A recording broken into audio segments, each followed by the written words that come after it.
Makanya dia selalu mencari wajah Tuhan.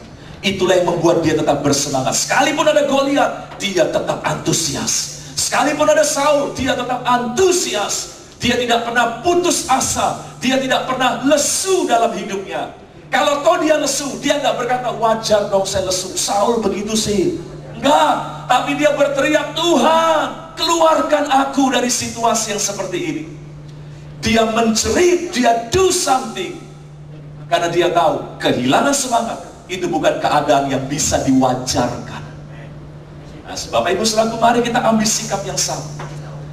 Untuk kita punya semangat, kita nggak perlu syarat, ya bosnya berubah dulu dong, baru saya semangat di kantor nih.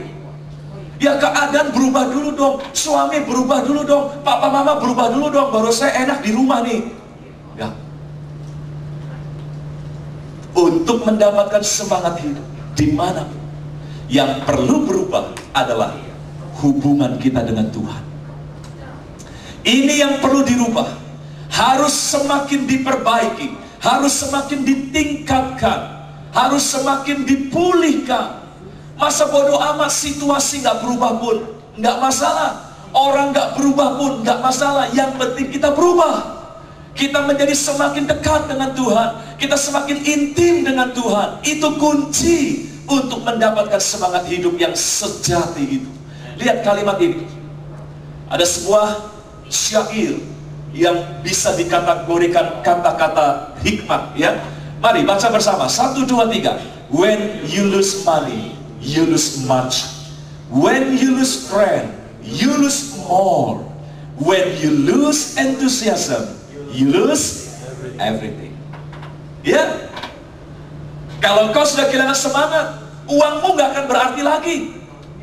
Saya sering melayani orang-orang yang secara materi masih punya segalanya, tapi hidupnya udah nggak bisa dinikmati lagi, karena dia sudah terlanjur putus asa, dia sudah terlanjur kecewa, pahit, menyerah. Padahal masih punya banyak hal yang baik dalam hidupnya. When you lose enthusiasm, you lose everything. Mari jangan sampai kita kehilangan segala-galanya hanya gara-gara kita kehilangan semangat dalam hidup ini. Saya nggak tahu apa persoalan kita, tapi yang jelas setiap manusia pasti punya persoalan. Jangan sampai persoalan itu membuat kita menyerah hari ini. Miliki semangat hidup, yang miliki gairah, sekalipun situasi belum berubah. Pacu diri kita untuk tetap memiliki semangat hidup. Knowledge is power, but enthusiasm pulls the switch. Ya, kalau boleh dijabarkan lagi, money is power, betul. Position is power, wealth is power, but enthusiasm pull the switch. Semangat hiduplah on-off-nya. Semangat hiduplah stekernya, yang membuat uang kita bisa bermakna, sekalipun gak banyak. Yang membuat posisi kita sekalipun gak tinggi, bisa membahagiakan kita. Kalau di posisi itu kita semangat. Ya, saudaraku, semangat itu on-off-nya. Ayo, bukan soal berapa banyak pengetahuan kita, bukan soal berapa banyak uang kita, tapi berapa banyak semangat hidup kita. Itu yang jadi on-off dari makna kehidupan kita. Ya, jadi kesimpulan pertama hari ini, enthusiasm is very important. Jangan lagi berkata wajar, enggak, itu enggak wajar.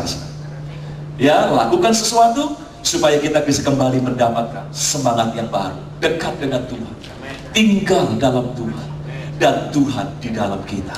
Itu kuncinya. Nah, yang kedua, kesimpulan kedua, kita sampai pada kesimpulan yang berikutnya, enthusiasm is a choice.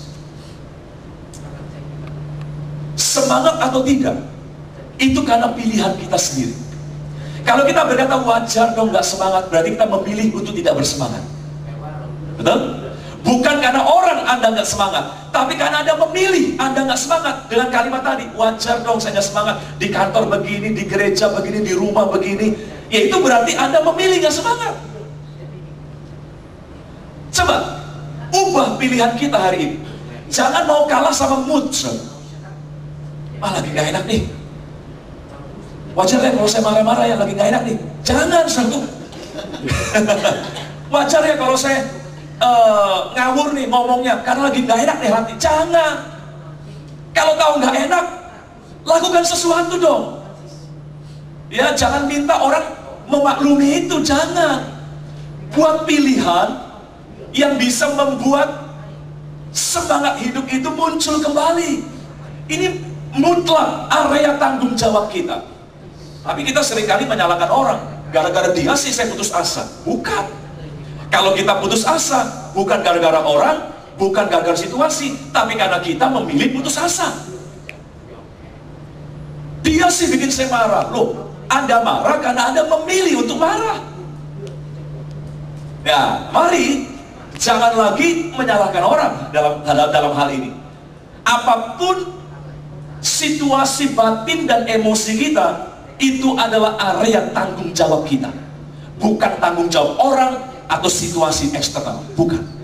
Ya, enthusiasm is a choice. Mari lihat kesaksian dari Daud dalam Mazmur 57 ayat 8-9. Saya bacakan saja buat saudara. Demikian, hatiku siap ya Allah, hatiku siap, aku mau menyanyi, aku mau bermazmur. Bangunlah hai jiwaku.